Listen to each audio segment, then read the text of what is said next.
बच्चों क्लासिफिकेशन में हमारा सेकेंड ब्रॉड क्लासिफिकेशन आता है exhaustibility. On the basis of exhaustibility के हिसाब से रिसोर्सेज कितने प्रकार के होते हैं हमारे, महज 2 प्रकार के होते हैं। इंपॉर्टेंट है, ध्यान रखना कौन कौन से होते हैं। एक होता है रीन्यूएबल और दूसरा होता है नॉन रीन्यूएबल।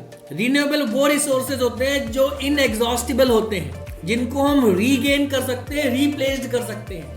और नॉन रीन्यूएबल कौन से होते हैं बच्चों, जो एग्जॉस्टिबल होते हैं, जिनको दोबारा प्राप्त करने में, गेन करने में बहुत लंबा समय हमको देना पड़ता है। चलिए देखते हैं क्या लिखा हुआ है।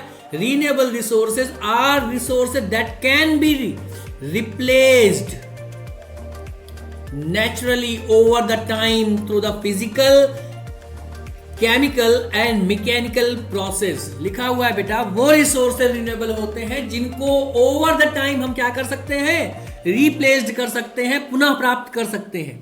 किसके थ्रू? फिजिकल प्रोसेस के थ्रू, केमिकल प्रोसेस के थ्रू, मैकेनिकल प्रोसेस के थ्रू। ये वो रिसोर्सेज हैं जिनको हम दोबारा प्राप्त कर सकते हैं। दूसरा क्या लिखा हुआ बच्चों, दूसरा लिखा हुआ है हमारा They can be used again and again। ये कीवर्ड है, ध्यान रखना, ये एग्जाम में पूछा गया है। They can be used again and again। Renewable resources can be divided into continuous and flow resources। इनको आप कंटिन्यूअस और फ्लो रिसोर्सेज में भी डिवाइड कर सकते हो। इतना ज्यादा जानने की जरूरत नहीं, कंफ्यूज हो जाओगे। सिंपल याद रखना कि ये वो रिसोर्सेज, रिन्यूएबल रिसोर्सेज होते हैं जिनको आप रिप्लेस कर सकते हो। कैसे?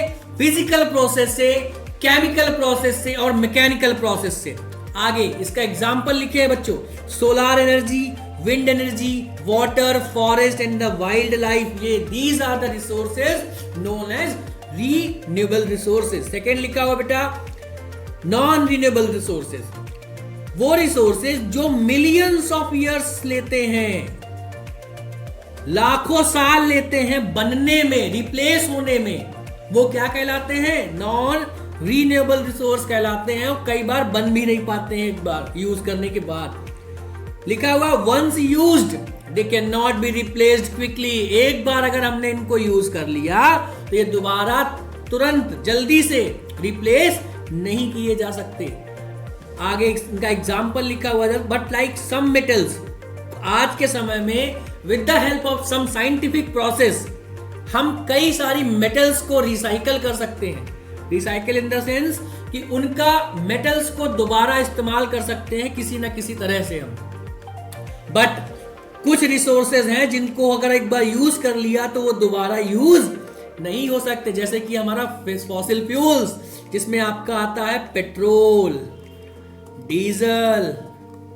ये सब रिसोर्सेज ऐसे हैं कि जिनको आपने यूज कर लिया तो दोबारा यूज नहीं कर सकते। एग्जाम्पल लिखे हुए बेटा क्या, minerals and the fossil fuels.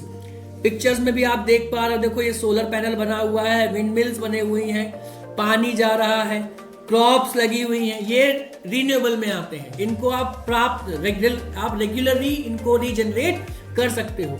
But यहाँ पे दूसरी तरफ देखो, ये सब फॉसिल फ्यूल रखा हुआ है, इसको आप रीजनरेट नहीं कर सकते। गैसेस लगी हुई है यहाँ पे, आप इनको रीजनरेट नहीं कर सकते। तो इतना ही आपको समझना है, जानना है बच्चों कि रिन्यूएबल और नॉन रिन्यूएबल क्या होते हैं। रिन्यूएबल वो जो रिप्लेस किए जा सकते हैं, प्राप्त किए जा सकते हैं, और नॉन रिन्यूएबल वो जिनको आप रीगेन, रिप्लेस नहीं कर सकते। थैंक यू बच्चों, नेक्स्ट क्लास में मिलते हैं।